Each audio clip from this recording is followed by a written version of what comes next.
भगवान को किसी वस्तु से प्यार नहीं है, भगवान को व्यक्ति से भी प्यार नहीं है, भगवान को भावना से प्यार है। जिनकी भावना श्रेष्ठ है। धन्ना भगत का नाम आता है, आपने धन्ना भगत का नाम सुना है। जाट परिवार में उनका जन्म हुआ, खेती क्यारी का वो काम करते थे, छोटे से धन्ना। देखना भक्ति किसको कहते हैं। इसीलिए मैं कहता हूं बचपन में बच्चों को साथ में लाया करो, जिससे बच्चे आपसे ज्यादा डिवोटी हो सकते हैं, भगवान के समर्पित हो सकते हैं। एक पंडित जी आए, त्रिलोचन पंडित जी तीर्थ करके आए थे, दाढ़ी वाड़ी बड़ी हुई थी, संत भेष में थे। तो धन्ना भगत उसमें आयु ज्यादा थी नहीं, 4-5-6 साल के रहे होंगे, 7 के रहे होंगे। एग्जैक्ट एज तो नहीं बता सकता, लेकिन 5-6-7 इतनी एज रही होगी। अब वो महात्मा जी को, वो ब्राह्मण ही थे त्रिलोचन पंडित जी, लेकिन वो दाढ़ी वाड़ी बड़ी थी, तीर्थ करके आए थे, तो ऐसा लगता था जैसे संत हैं। तो उन संतों को वो संत समझ के उनको प्रणाम करता था, उनको नमन करता था। पंडित जी वहां मंदिर में ठहरे हुए थे, तो वो क्या करते थे, नित्य शालिग्राम का पूजन करते थे। क्या करते थे? शालिग्राम का पूजन करते थे। और ये धन्ना उनके पास जाकर बैठ जाता था और वो दर्शन करता था। छोटा सा बालक जाके उन पंडित जी को देखता कि ये पूजा कर रहे हैं। 2-4 दिन बाद जब पंडित जी जाने की बात करने लगे, तो धन्ना ने कहा कि अपने ठाकुर जी हमको देके जाओ। पंडित जी बोले नहीं, तू बच्चा है, तू कहां सेवा कर पाए। बोले कुछ नहीं, हम खूब करेंगे सेवा, पर ये ठाकुर जी हमें देके जाओ। अच्छा, कोई भी व्यक्ति, आजकल तो ये एक प्रचलन चल गया है कि हम भगवान को दे देते हैं गिफ्ट में। ऐसा नहीं करना चाहिए, पर कौन रोके आजकल। शालिग्राम को कैसे पंडित जी दे, उनका हृदय कांप गया कि हम अपने भगवान को कैसे दे सकते हैं। ना ना ना, हम नहीं देंगे, कैसे दे दे। अब वो बच्चा जिद करे कि मुझे तो चाहिए ही चाहिए। अब माँ बाप ने भी मना किया, हम जाट आदमी हैं, हम पे खेती क्यारी से फुर्सत नहीं है, हम पे ठाकुर जी की पूजा आती नहीं है भैया, तो ये काम ब्राह्मणों का ही ठीक है, वो पूजा पत्री सब अच्छे से ढंग से करते हैं, हमसे नहीं बन बनेगा ये। हम तो दूर से ही प्रणाम कर ले, नमन कर ले, भजन कर ले, याद कर ले, यही पर्याप्त है।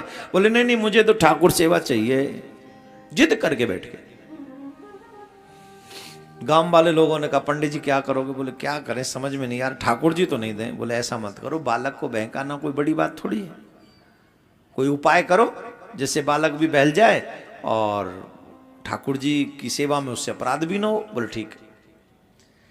तो एक नदी पे स्नान करने के लिए गए और वहां से बहुत काला सा मोटा सा एक पत्थर उठा लाए, और पंडित जी ने क्या किया, उसे ऊंचे पे बैठाला, पत्थर को ऊंचे स्थान पे उसको बैठाला, और वो जो थे पहले से जो प्रमुख जिनकी पूजा वो करते थे, उन्हें नीचे बैठाल दिया। पूजा कर रहे थे, वो बालक फिर आके रोने लगा, महाराज जी ये हमें भगवान हमें चाहिए, भगवान हमें चाहिए, भगवान जी हमें दे दो, हमें दे दो। तो अब देखा 2 भगवान है, एक नीचे बैठे हुए, एक ऊपर बैठे हुए। तो बोले पंडित जी ठीक है, अच्छा बता कौन से भगवान चाहिए। बोले कौन से मतलब। बोले एक तो राजा भगवान है और एक सेवक भगवान। बोले राजा भगवान सेवक भगवान कौन से। बोले जो नीचे बैठे हैं तो सेवक हैं, ऊपर जो बैठे हैं वो राजा हैं। तो बालक बुद्धि में कहा कि मैं क्यों सेवक भगवान लूंगा, मुझे तो दो तो राजा भगवान दो, मैं तो राजा भगवान की पूजा करूंगा। और यही पंडित जी चाहते थे। वो असली शालिग्राम देना नहीं चाहते थे, क्योंकि असली शालिग्राम देंगे और ये पूजा पाठ नहीं करेगा तो इसे अपराध लगेगा। इसलिए उन्होंने वो पत्थर उनको दे दिया, वो भगवान शालिग्राम थे ही नहीं।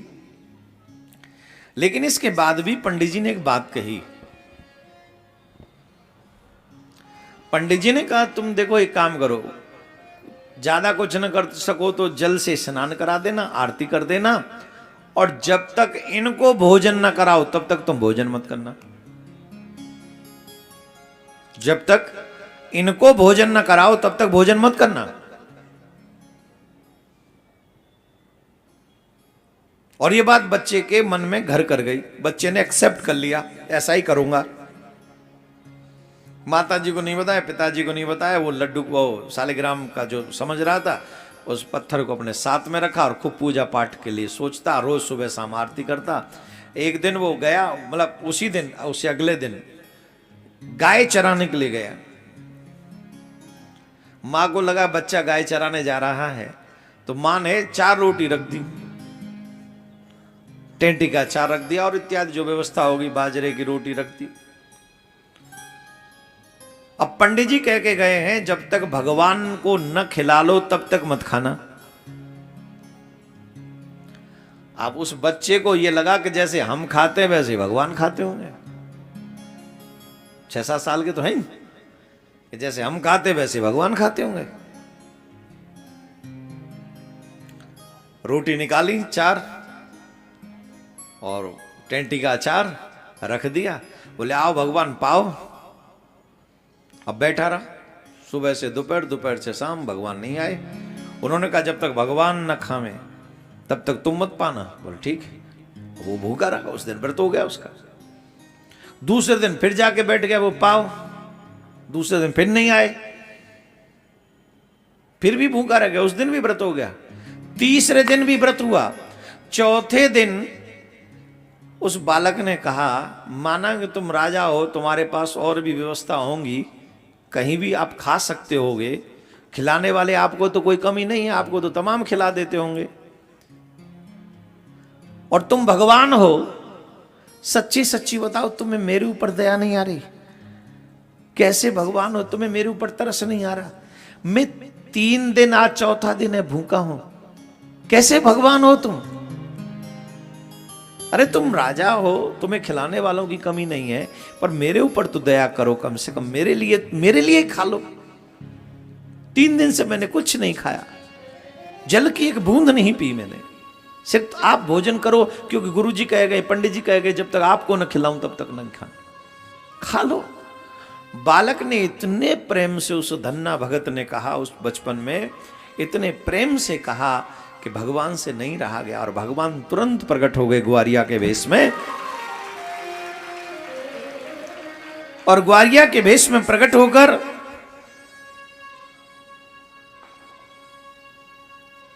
भगवान ने कहा, ला भैया भूख लग रही, ला लेके।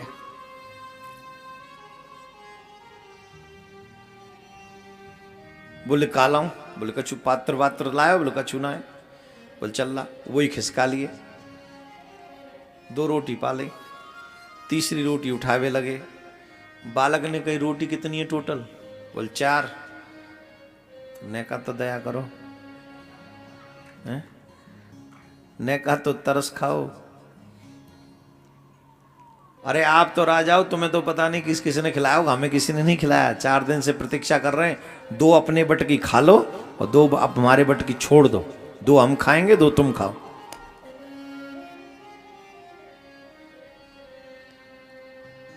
बोलो राधे राधे। भगवान ने 2 रोटी खाई और 2 रोटी धन्ना ने खाई। उसी में से यह है प्रेम भगवान का, भक्तों का प्रेम भगवान के प्रति। अब ऐसे ही कुछ दिन चलते रहे, बीच में जाके काशी में आए, वो दीक्षा भी ले ली भगवान की, भगवान के कहने से। एक दिन वही त्रिलोचन पंडित जी आए, तो तब तक धन्ना भगत 14-15 साल के हो गए थे, हष्ट पुष्ट हो गए थे। तो एक दिन धन्ना भगत से जब मिले वो, तो उन्होंने कहा, अरे वाह धन्ना, वाह भाई, बड़े अच्छे हो गए, अब तो बड़े तिलक विलक लगा लिए तुमने। बोले गुरुजी की दीक्षा ले ली है, तो इसलिए अब सब बड़ी कृपा है भगवान की। बोले अच्छा एक बात बता, वो ठाकुर जी कहाँ हैं जो हमने दिए थे तुम्हें? बोले ठाकुर जी घर में थोड़ी बैठे हैं। तो बोले ठाकुर जी तो गैया चरावे गए। ध्यान से सुनना, एक द्वापर युग में माँ यशोदा की गैया, बाबा नंद की गैया कन्हैया ने चराई, भगवान ने चराई। एक कलयुग में धन्ना भगत की गैया गोविंद ने चराई। इसी कलयुग में चराई है। जो लोग कहते हैं ना भगवान नहीं है, यहां वो बात सिद्ध हो जाती है, नाच न जाने आंगन टेढ़ो। हृदय में शुद्धता है नहीं, पवित्रता है नहीं, भगवान के विषय में जानकारी नहीं, मिलना चाहते नहीं, ऊपर से भगवान को दोष दे दिया कि वो भगवान मिलते नहीं। इसी कलिकाल में भगवान धन्ना भगत की गाय चराते हैं, गाय चराते इसी कलिकाल में। पंडित जी पूछ रहे हैं, अरे वो भगवान कहाँ हैं? बोले भगवान घर में थोड़ी बैठे, तो भगवान तो गैया चरावे गए। अब पंडित जी बोले बाबरी, कैसी बाबरी बात कर रहे हो? भगवान को गैया चराते होंगे, भगवान तो मंदिर में ही बैठे। अरे बोले तुम्हारे भगवान होंगे मंदिर में, हमारा भगवान तो गैया चरा रहे हो। बोले सांची? बोले हाँ। वो मुंह मिला के लाई, कहां तेरे भगवान? चलो चलो।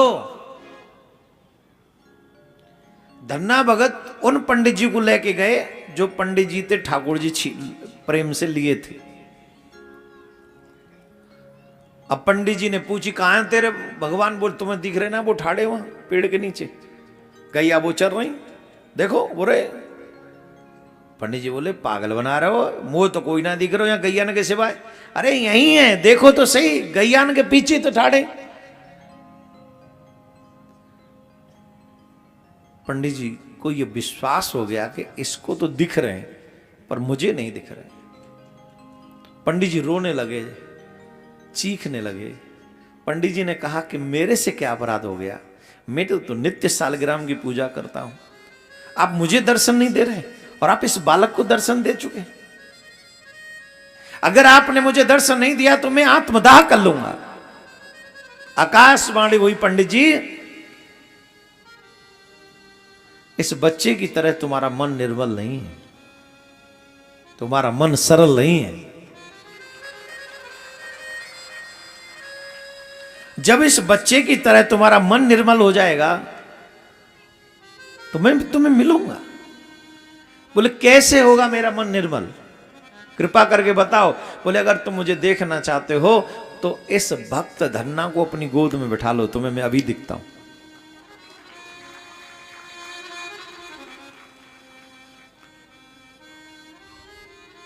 धन्ना भगत को पंडित जी ने गोद में बैठाला, साक्षात ठाकुर जी गैया चराते हुए लकुट लेकर, काली कमलिया ओढ़कर, बंसी हाथ में लेकर, वही ग्वारिया के वेश में पंडित जी को भगवान दर्शन दे रहे, कन्हैया दर्शन दे रहे। अब लोग कहते पंडित जी, अब दर्शन पंडित जी को नहीं हो रहे, धन्ना जाट को दर्शन हो रहे। और धन्ना जाट को गोद में बैठाला तो पंडित जी को भी दर्शन हो गए। रीजन, भगवान कहते हैं मैं ज्ञान से प्राप्त नहीं होता, मैं त्याग से भी प्राप्त नहीं होता। जिनका मन निर्मल होता है, जिनका भाव श्रेष्ठ होता है, मैं भाव से प्राप्त होता हूं। तुमने क्या छोड़ा ये फर्क नहीं पड़ता, तुमने कितना बुक पढ़ लिए, कितने ज्ञान कर लिया है, इससे भी फर्क नहीं पड़ता। लेकिन तुम्हारे हृदय में भगवान के प्रति कितना भाव है, कितनी श्रद्धा है, इससे बहुत बड़ा प्रभाव पड़ता है। बोलो राधे राधे।